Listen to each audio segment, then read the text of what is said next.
Medidas de correlación, coeficiente de correlación de Pearson y el grado de incertidumbre.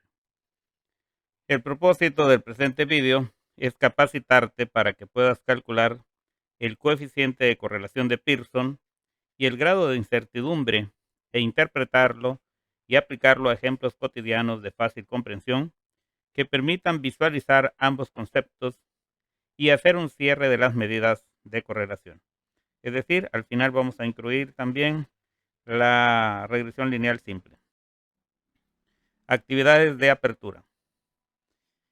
En el video de regresión lineal simple se desarrolló un ejemplo donde a partir de las calificaciones de 10 estudiantes de cálculo diferencial, se trata de predecir las calificaciones de cálculo integral. Para ello se calculó la ecuación lineal que establece dicha relación. Los datos y la ecuación obtenida se presentan a continuación. Aquí tenemos calificaciones de cálculo diferencial y cálculo integral de 10 alumnos del sexto C del CETI 158 en abril de 2021.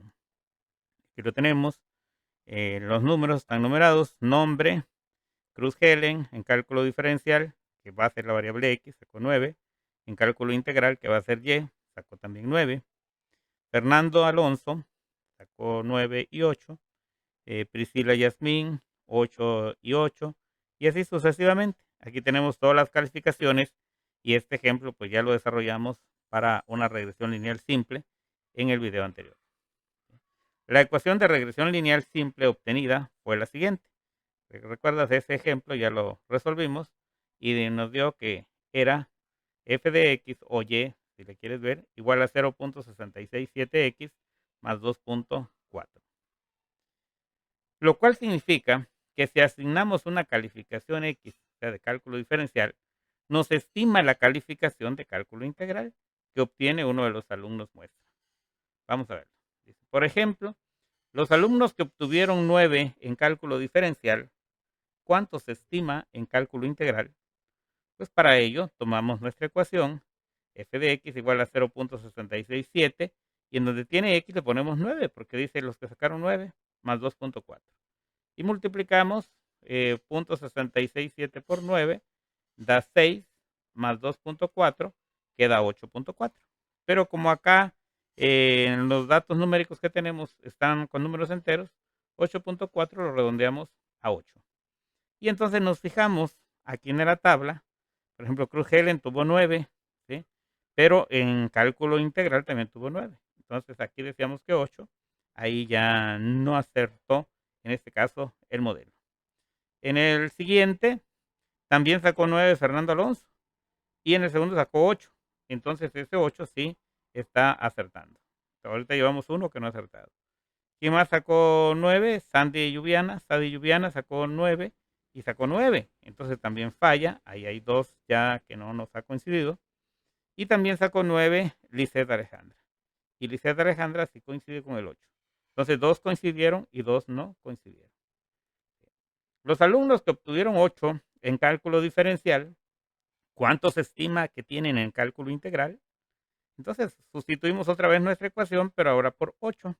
0.667 por 8 más 2.4 nos da 5.33 más 2.4 son 7.7, que se redondea también a 8. Entonces vamos a ver quién sacó 8, Priscila Yasmín, ¿sí? Y también en cálculo integral. Entonces acertó. ¿Quién otro sacó 8? Mauricio. Pero no acertó porque decía que había sacado 8 y sacó 6.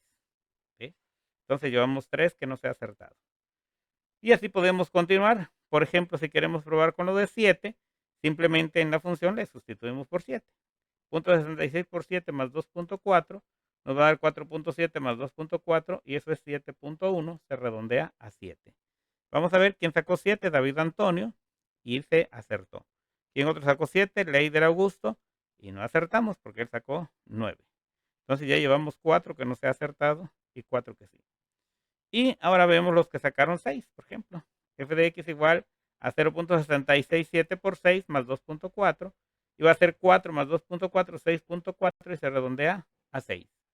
Y vemos que Brenda del Carmen sacó 6 y 6 en cálculo integral. Axel Yair también 6 en cálculo diferencial y 6 en cálculo integral. Entonces, no acertaron 4 y acertaron 6. Diríamos como el 60% de confiabilidad, ¿no? O sea, 60% de las veces sí le atina a la calificación, sí predice la calificación de cálculo integral en base a las calificaciones de cálculo diferencial. ¿Ok? Bien, actividades de desarrollo. Dice, para evitar estar probando dato por dato, los estadísticos han desarrollado parámetros que permiten evaluar la correlación entre las variables. Es decir, el grado en que están correlacionadas. Uno de ellos es el coeficiente de correlación de Pearson. Si te das cuenta aquí, porque son poquitos datos, 10 los estuvimos probando uno por uno y hicimos, pero si fueran 100 o 1000 o más datos, pues entonces sería muy tedioso estar comparando. Por eso se desarrollaron métodos para que se pueda realizar mejor, más rápido. El coeficiente de correlación de Pearson es un índice que mide la relación lineal entre dos variables aleatorias cuantitativas. Es decir, si existe una correlación lineal, o sea, en una línea recta, quiere decir, si se puede dar, entonces eso es lo que hace la correlación de Pearson. De manera menos formal, podemos definir el coeficiente de correlación de Pearson como un índice que puede utilizarse para medir el grado de relación de dos variables siempre y cuando ambas sean cuantitativas. ¿Ok? Bien. Para determinar el coeficiente de correlación de Pearson, para cuando se tienen datos de una población, se utiliza la siguiente fórmula. Y aquí tenemos el coeficiente de correlación de Pearson, esa ROA se le llama ROA XY, o correlación de Pearson le llamamos nosotros, es igual a, la de arriba tiene sigma XY, que sería la covarianza entre la desviación estándar con respecto a X y la desviación estándar con respecto a Y. ¿Sí? Donde, y aquí viene, ROA XY es el coeficiente de correlación de Pearson. Y la sigma XY es la covarianza de XY, mientras que las otras son la desviación estándar típica de las variables X y la otra con respecto a la variable Y. Muy bien. La covarianza, a su vez, si se trata de una población, se determina con la siguiente fórmula. De la covarianza, entonces, va a estar determinada por la sumatoria de XY sobre N menos X barra por Y barra. ¿Sí? Si se trata de una muestra, simplemente en lugar de N se divide entre N menos 1, siempre y cuando se trate de una población grande. O sea, si estamos así experimentando como el caso anterior, que es una población muy chica de un grupo, pues entonces se usa como si fuera el de una población. Dice, en el caso del coeficiente de correlación de Pearson, si se trata de una muestra, la varianza se divide entre n menos 1 y por ende se reflejará en la desviación estándar o típica. ¿Sí? Porque ven que tenemos aquí la desviación estándar que viene de la varianza, pues entonces la varianza se divide entre n menos 1, siempre y cuando se trate de poblaciones grandes. Retomemos el ejemplo donde se desea predecir la calificación de cálculo integral a través de la calificación que los alumnos obtuvieron en cálculo diferencial, cuyos datos se expuso en la diapositiva 2, ya ordenados en una tabla para completar y poder calcular el coeficiente de correlación de Pearson, se tiene. Y aquí vemos, de hecho esta tabla también lo completamos desde el video anterior, donde es regresión lineal simple, pero es muy fácil, lo explicamos rápido. En X son todas las calificaciones de cálculo diferencial. Si lo sumamos, la sumatoria nos da 78. Y como son 10 datos, 78 entre 10 nos da 7.8. Y eso es la media aritmética, ¿no? El caso de Y es lo mismo. Sumamos todas las Y, nos da 76. Lo dividimos entre 10 porque son 10 datos y nos da 7.6, que es la media aritmética. ¿Sí? Luego calcular las columnas XY. XY dice que nada más se multiplica X por Y. Entonces sería 9 por 9 y nos da 81. Luego la otra sería 9 por 8, 72. Y así sucesivamente. 8 por 8, 64. 7 por 7, 49. 7 por 9, 63, etcétera. Y al final lo sumamos y nos da 602. Este no es necesario sacarle media. Nada más queda así. La siguiente columna pues dice X al cuadrado. Pues entonces es este valor, 9 al cuadrado, 81. ¿Sí? Luego otra vez 9 al cuadrado, 81. Luego 8 al cuadrado, 64. Y así sucesivamente. Nos vamos haciendo 7 por 7, 49. 7 por 7, 49, etcétera. Y al final lo sumamos y nos da 622. No necesitamos tampoco la media aritmética. Ahora sí vamos a calcular las otras columnas para ya poder calcular el coeficiente de correlación de Pearson. Entonces tenemos x menos x barra al cuadrado. La x es 9, menos la media aritmética, que es 7.8, serían 9 menos 7.8, quedaría 1.2. Al cuadrado quedaría 1.44. Luego el siguiente valor también es 9, menos 7.8 nos da 1.2 al cuadrado y nos da 1.44. El siguiente valor es 8, menos 7.8 queda 0.2. Al cuadrado queda 0.4. ¿Sí? Y así sucesivamente calculamos todas las demás. Ahí los tenemos. De una vez los pusimos todas para que ya no terminemos más tiempo. Y simplemente sacamos su sumatoria de esa columna y nos va a dar que es 13.6. Ahora, eso que hicimos con X lo vamos a hacer con Y, que es la siguiente columna, Y menos Y barra al cuadrado. Quiere decir, el primer valor de Y son 9 menos 7.6, porque la Y, su media aritmética es 7.6. 9 menos 7.6 sería 1.4. Al cuadrado sería 1.96. El siguiente es 8 menos 7.6 sería 0.4. Al cuadrado sería 0.16. El siguiente también es 8 menos 7.6, 0.4 al cuadrado, 0.16. Y así sucesivamente. Hacemos todos los cálculos y ahí les presento ya los resultados en la tabla. Entonces, ahora simplemente sacamos su sumatoria de esa columna, de la última columna, y nos da 14.4. ¿Sí? Para el coeficiente de correlación de Pearson vamos a necesitar las desviaciones estándar. Entonces vamos a calcular de una vez las varianzas. La varianza en X sería igual a la sumatoria de X menos X barra al cuadrado sobre N. Pero esa sumatoria ya la tenemos aquí. Es 13.6. Y los datos son 10. Por eso queda 13.6 entre 10 igual a 1.36. Y también vamos a sacar la varianza, pero en Y. O sea, para los valores de Y. Y también tenemos ya la sumatoria de Y menos Y barra, que es 14.4 entre 10 y nos va a dar 1.44.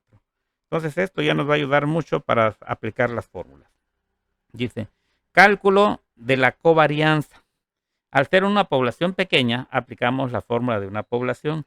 Fíjense, vamos a calcular el coeficiente de correlación de Pearson, pero primero necesitamos la covarianza. Entonces tenemos aquí la covarianza en XY es igual a la sumatoria de XY sobre N menos la media aritmética en X multiplicada por la media aritmética en Y.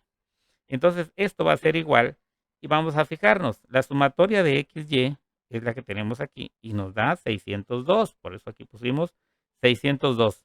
Entre N, pues N son 10 datos, por eso queda entre 10. Menos, porque la fórmula aquí tiene un menos, pues también pasa menos. Luego dice la media aritmética en X, pero la media aritmética en X es 7.8, por eso queda 7.8 multiplicado por la media aritmética en Y, que es 7.6. Entonces, ahí ya sustituimos los datos en la fórmula. Si ven que se los marqué acá en rojo, ya lo borré. Y va a ser 602 entre 10 es 60.2. Menos 7.8 por 7.6 da 59.28. Si hacemos esa resta, 60.2 menos 59.28, nos da 0.92. Y ese sería el valor de la covarianza. ¿Sí? La covarianza solo nos indica la tendencia de los datos, por lo que al ser positiva, nos indica que hay una relación directa entre X y Y, pero nada más. O sea, nada más nos dice que hay una relación directa, que si X aumenta, Y va a aumentar, etcétera, ¿no? Pero no nos dicen cuánto aumenta. Sí. Calculemos el coeficiente de correlación de Pearson. Pero antes de calcular el coeficiente de correlación de Pearson, necesitamos calcular la desviación estándar de X. Pero la desviación estándar de X es simplemente la raíz cuadrada de la varianza en X. Y la varianza en X, pues ya lo habíamos calculado, es 1.36. Por eso es la raíz cuadrada de 1.36 y nos queda 1.17. Esa es la varianza, la desviación estándar en X. Y la desviación estándar en Y, pues va a ser la raíz cuadrada de la varianza en Y. Y ya tenemos la varianza en Y es 1.44. Su raíz cuadrada de 1.44 pues es 1.2. Y ahora sí ya podemos calcular el coeficiente de correlación de Pearson. Tenemos el coeficiente de correlación de Pearson XY es igual a la covarianza en X en Y sobre la desviación estándar en X por la desviación estándar en Y. Como ya lo tenemos todo calculado, nada más lo sustituimos. Esto va a ser igual. La covarianza pues vale 0.92, por eso pusimos aquí 0.92. Y la desviación estándar en X es 1.17, por eso aquí está 1.17. Y la desviación estándar en Y es 1.2, por eso lo pusimos aquí 1.2. Entonces, ya que tenemos esos datos, pues ya es muy fácil poder determinarlo, ¿no? Entonces, esto va a ser igual a 0.92 y en el denominador, si multiplico 1.17 por 1.2, aproximadamente da 1.4. Si hago la división 0.92 entre 1.4, ya redondeado, aproximadamente 0.66. ¿Sí? ¿Qué significa esto? Dice, un coeficiente de correlación de Pearson de 0.66 significa que hay una correlación positiva fuerte entre las calificaciones de cálculo diferencial y la de cálculo integral, siendo efectiva la predicción en un 66% de las veces. Ven que ya nos dio 6 veces que sí. Pues ya más siendo más estrictos, si manejáramos decimales, pues el 66% de las veces la atinaría. ¿Lo ves cómo coincide? Y aceptando un grado de incertidumbre del 34%. O sea, porque si el 66% es acierto, el resto, o sea, 100% menos 66% del 34%, es el grado de incertidumbre. Actividades de cierre. La covarianza por sí sola no es útil para determinar la relación entre las dos variables, ya que su dominio está entre menos infinito y más infinito, por lo que solo marca la tendencia de la relación entre las variables y debe interpretarse de la siguiente manera. ¿Sí? Si la covarianza es mayor que 0, hay una dependencia directa entre las variables correlacionadas, es decir, a grandes valores de X corresponden grandes valores de Y viceversa. O sea, nada más nos está diciendo, si es positiva, hay una correlación directa. Si X aumenta, Y también aumenta. Si X tiene números muy grandes, Y también va a tener números muy grandes. ¿Sí? Si la covarianza es igual a 0, significa que no existe una correlación lineal entre ambas variables. Lo cual no significa que no haya correlación, puesto que puede que exista una correlación no lineal. También las variables pueden estar relacionadas con una correlación no lineal, pero nosotros estamos tratando las correlaciones de las funciones lineales, por eso aquí decimos no existe una correlación lineal. Si la covarianza es menor que 0, es decir, es negativa, significa que hay una correlación lineal negativa o inversa. Es decir, a grandes números de X corresponden números pequeños en y viceversa. O sea, si uno aumenta, el otro disminuye. Eso es lo que quiere decir la correlación inversa. El coeficiente de correlación de Pearson, dice, el coeficiente de correlación de Pearson varía entre -1 y +1. Esos son los valores máximos que puede tomar. ¿Cómo se interpreta este coeficiente? Ahorita lo vemos. Si el coeficiente de correlación de Pearson es igual a 1, porque puede ser 1, existe una correlación positiva perfecta. El índice indica una dependencia total entre las dos variables denominada relación directa. Cuando una de ellas aumenta, la otra también lo hace en proporción constante. ¿Sí? Es cuando todos los puntos quedan alineados sobre una misma recta, entonces va a haber una correlación de Pearson igual a 1, positiva. Si el coeficiente de correlación de Pearson es mayor que 0, pero es menor que 1, quiere decir que existe una correlación positiva en el porcentaje que diga ahí, en la cantidad que diga ahí. Si el coeficiente de correlación de Pearson es igual a 0, quiere decir que no existe relación lineal. Pero esto no necesariamente implica que las variables son independientes. Puede existir todavía relaciones no lineales entre las dos variables. Si el coeficiente de correlación de Pearson es mayor que -1, pero menor que 0, existe una correlación negativa. Y finalmente, si el coeficiente de correlación de Pearson es igual a -1, existe una correlación negativa o inversa perfecta. indica una dependencia total entre las dos variables. Cuando una aumenta, la otra disminuye en proporción constante y viceversa. Eso es cuando la pendiente es negativa, entonces nos va a dar una recta que va hacia abajo. ¿Okay? Grado de incertidumbre es otro de los conceptos que tenemos que ver. El grado de incertidumbre nos mide el grado de error que habrá en nuestras predicciones y se calcula de la siguiente forma. El grado de error es igual a 1 menos el coeficiente de correlación de Pearson. ¿Sí? Para el ejemplo que venimos manejando, calculemos el grado de incertidumbre. 1 menos el coeficiente de correlación de Pearson sería 1 menos 0.66 igual a 0.34. Lo cual significa que en nuestras predicciones el 34% de las veces no acertaremos, o sea, estará equivocado el resultado que nos da, sino que obtendremos un valor diferente al real. ¿Sí? Eso es lo que significa. Bien, pues ahora vamos con el fortalecimiento de aprendizaje para que puedan poner en práctica todo lo que estuvimos viendo. ¿Sí? Con la finalidad de que reafirmes tus competencias, te invito a que de manera individual realices las actividades que se indican. Uno dice, en un estudio de mercado en la central de abastos de Tuxtla Gutiérrez, Chiapas, se estuvo tomando los datos durante 2 semanas de la cantidad que se vendía de tomates de acuerdo al precio que corría en dichos días. Los resultados se muestran en la siguiente tabla. Y aquí está. El precio en pesos y la cantidad en toneladas. A 5 pesos se vendían 10 toneladas. A 6 pesos 9 toneladas. A 7 pesos 8 toneladas. A 6 pesos 9.5 toneladas. A 5 pesos 9.8 toneladas. A 5 pesos 9.7, etcétera. Ahí están toda la información. Inciso A, determine la ecuación de regresión lineal que modela el comportamiento del precio en función de la cantidad demandada de tomates. Eso lo vimos en el video pasado, pero les decía que íbamos a hacer una actividad de cierre, porque aquí les pedimos que también determine la ecuación lineal, ¿sí?, de la demanda de tomates en función del precio. B, determina el coeficiente de correlación de Pearson e interpreta el resultado. Inciso C, determina el grado de incertidumbre e interprétalo. Ese es el problema que van a plantear y con eso van a poder repasar no solo lo que vimos ahorita, sino también lo del video de regresión lineal simple. Respuestas. Con la finalidad de que puedas corroborar tus resultados con los correctos, te proporciono las respuestas a las que debes llegar. De coincidir, mis felicitaciones. De lo contrario, revisa tu procedimiento y encuentra el error o errores que hayas cometido. Corrígelos hasta que llegues a los resultados proporcionados. Y aquí te doy los resultados, en el inciso A, B y C y su interpretación. Pues muy bien, con esto terminamos y nos vemos en el próximo video.